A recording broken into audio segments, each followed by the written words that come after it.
Hello everyone, I am Ifra. Hope you are doing well. तो start करते हैं आज का टॉपिक। यहाँ पर लिखते हैं कॉजेटिव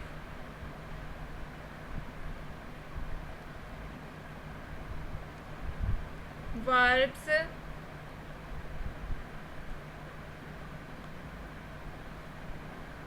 तो आप देख रहे होंगे इसमें हम कौन सा टॉपिक पढ़ रहे थे, कौन सी कॉजेटिव वर्ब पढ़ रहे थे, हेल्प, जिसमें कि हम इसका मतलब समझ चुके थे कि to help someone to do something, किसी की मदद करना कुछ काम या कुछ करने में। तो हमने इसका स्ट्रक्चर देखा था। फर्स्ट स्ट्रक्चर एक बार रिवाइज कर लेते हैं, फिर आगे मूव ऑन होते हैं।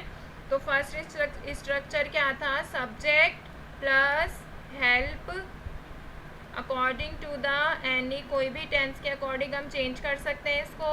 फिर था पर्सन, फिर था वर्ब की फर्स्ट फॉर्म और ऑब्जेक्ट। तो ये फर्स्ट स्ट्रक्चर था। अभी हम आगे बढ़ते हैं और सेकंड स्ट्रक्चर देखते हैं। तो यहाँ पर लिखते हैं स्ट्रक्चर ऑफ हेल्प।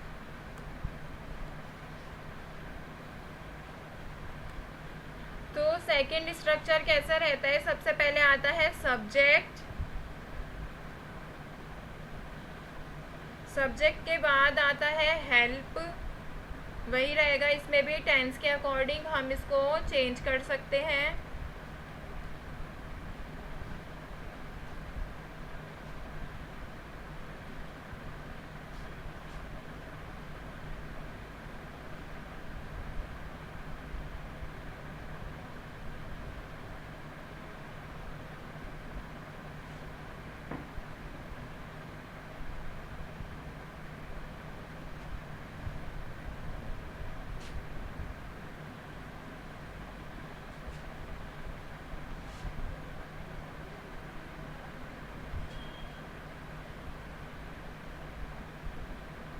फिर आता है यहाँ पर ऑब्जेक्ट, फिर क्या आएगा? इन्फिनेटिव, जो मैंने फर्स्ट में ही बताया था, बट उसमें इन्फिनेटिव के एग्जांपल्स नहीं आए थे। तो इन्फिनेटिव क्या होता है? जब भी फर्स्ट फॉर्म ऑफ वर्ब से पहले यहाँ पर टू लगता है तो उसको हम इन्फिनेटिव बोलते हैं। तो कैसा स्ट्रक्चर है? सब्जेक्ट, जिसके बारे में बात हो रही है, हेल्प टेंस के अकॉर्डिंग चेंज कर सकते हैं इसको, ऑब्जेक्ट आ जाएगा। पिछले उसमें क्या था स्ट्रक्चर में? जो ऑब्जेक्ट था वो क्या था? पर्सन। ठीक है, यहाँ पे ऑब्जेक्ट और यहाँ पर इन्फिनेटिव। फिर आगे जो भी सेंटेंस होगा हम उसको ऐड ऑन कर सकते हैं। तो अभी इसके ट्रांसलेशन देखते हैं।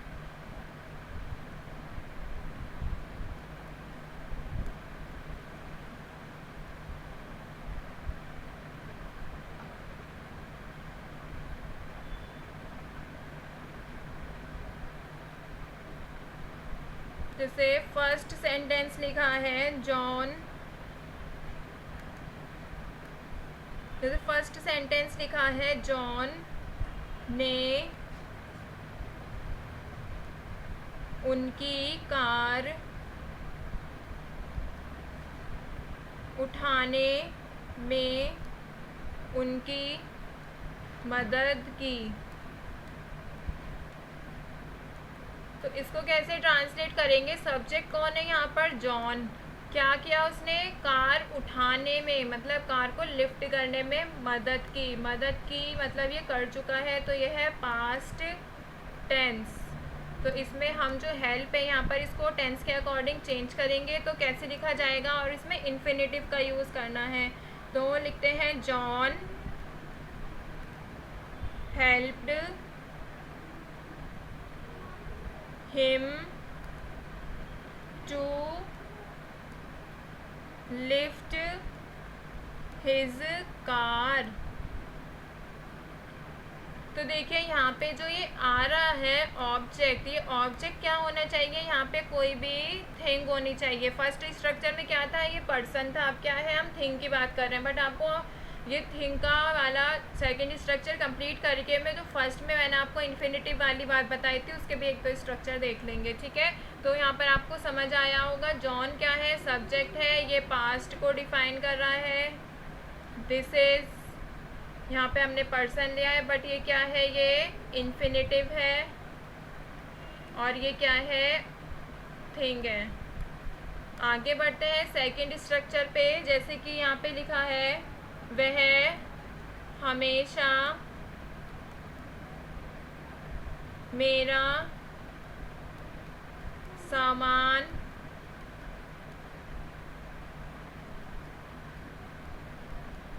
ढूंढने में मेरी मदद करता है। तो इसको कैसे ट्रांसलेट करेंगे, करता है आया है तो ये कौन सा टेंस है, प्रेजेंट इनडेफिनाइट टेंस है ये। तो यहाँ पे सब्जेक्ट क्या है, वह मतलब ही ऑलवेज हेल्प्स, एस क्यों लगाए हैं, क्योंकि ये प्रेजेंट इनडेफिनाइट है। फिर आ जाएगा मी, क्या करने में मदद करता है, सामान ढूंढने में। तो यहाँ पे आ जाएगा इन्फिनेटिव, टू के आगे लग जाएगा फाइंड, मतलब फर्स्ट फॉर्म ऑफ फाइंड। फिर ऑब्जेक्ट आ जाएगा माय स्टफ। तो ये जो स्ट्रक्चर था आप इसको ऐसे भी लिख सकते हैं, सब्जेक्ट प्लस हेल्प प्लस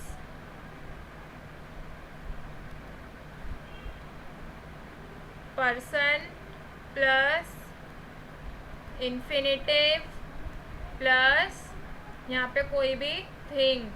तो इसमें दोनों चीज़ें आ रही हैं, सब्जेक्ट आया है, हेल्प आई है टेंस के अकॉर्डिंग, पर्सन आया है, मेरा उनका ये सब जो आता है सेकंड पर्सन, फिर इन्फिनेटिव आया है, फिर जो चीज़ के बारे में बात हो रही है लास्ट में वो आती है। तो ऐसे ही यहाँ पर हुआ है, सब्जेक्ट आया है, ऑलवेज आया है, इसलिए हमने ऑलवेज को हम काउंट नहीं करेंगे, लिख देंगे बस। फिर ये हेल्प आई है टेंस के अकॉर्डिंग, इनडेफिनाइट टेंस है, यहाँ पे पर्सन आया है, फिर ये इन्फिनेटिव आया है, फिर लास्ट में क्या है, ये थिंग ऑब्जेक्ट आया है। ठीक है, थर्ड सेंटेंस देखते हैं आगे बढ़ के।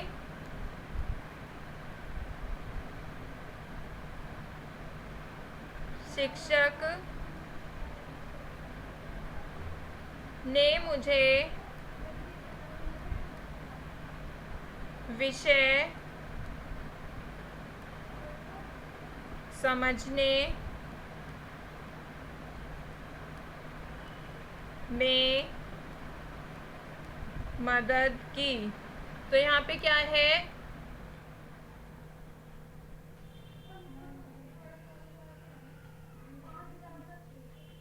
मदद की, तो इट मीन्स ये कैसा सेंटेंस है, ये है पास्ट टेंस। तो इसको कैसे हम ट्रांसलेट करेंगे, सब्जेक्ट क्या है, शिक्षक, शिक्षक मतलब क्या होता है, टीचर। तो यहाँ पे लिखते हैं द टीचर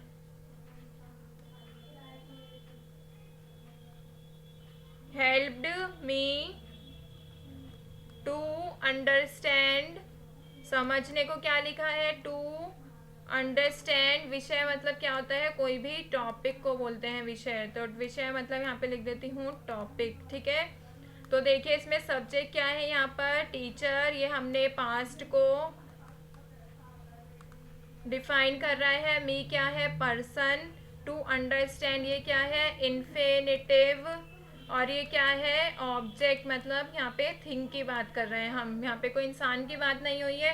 तो ये तो हमने सेकंड स्ट्रक्चर पर बेस देखा है जिसमें पर्सन की बात हो रही है और थिंग की भी। अभी मैं आपको फर्स्ट में बताती हूँ, मैंने फर्स्ट में भी आपको बताया था कि subject plus help according to the tense, फिर आता है पर्सन, फिर इन्फिनेटिव का यूज़ बताया था यहाँ पर। तो यहाँ पे इन्फिनेटिव वाले सेंटेंस भी बता देती हूँ, स्ट्रक्चर भी लिख देती हूँ ताकि आपको समझ आए। Subject plus help according to the tense,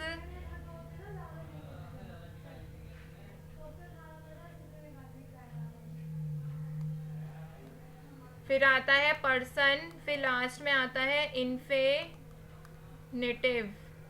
फिर आगे ऑब्जेक्ट होगा तो वो हम ऐड ऑन कर सकते हैं। तो यहाँ पे एक दो सेंटेंस देख लेते हैं इसके भी।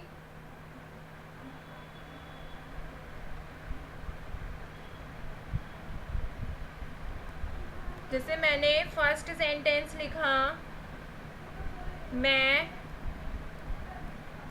राज से मिलने में आपकी मदद करूँगा। तो किस में मदद करेगा ये? राज से मिलने में। तो यहाँ पे किसी थिंग की बात नहीं हो रही है, सिर्फ पर्सन की बात है। तो कैसे ट्रांसलेट करेंगे? यहाँ पे फर्स्ट स्ट्रक्चर लिख देते हैं। तो सब्जेक्ट क्या है यहाँ पर? मैं आए मैं करूँगा। तो ये कैसा टेंस है? ये फ्यूचर टेंस है।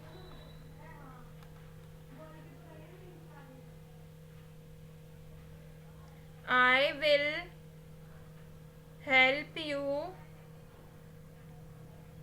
meet to meet राज। तो यहाँ पे देखिए सब्जेक्ट आया है, फ्यूचर को रिप्रेजेंट कर रहे हैं, ये हेल्प आया है। फिर यहाँ पे पर्सन आया है, यू। टू मीट क्या है? ये इन्फिनेटिव है ये। और लास्ट में हमने आगे एक्स्ट्रा वर्ड्स ऐड कर लिए। एक लास्ट सेंटेंस और देखते हैं। सेकंड, उसने वहाँ पहुँचने में मेरी मदद की। ये कैसा टेंस है? ये है पास्ट टेंस। तो इसको कैसे ट्रांसलेट करेंगे? सब्जेक्ट ढूंढते हैं। सबसे पहले सब्जेक्ट है उसने, मतलब कुछ भी ले सकते हैं, ही या फिर शी। अब की बार हम शी ले लेते हैं। शी पास्ट है तो हेल्प के आगे ईडी लग जाएगा सेकंड फॉर्म बनाने के लिए। फिर पर्सन आ जाएगा, फिर इन्फिनेटिव आएगा। टू रीच, पहुंचना, मतलब रीच देयर।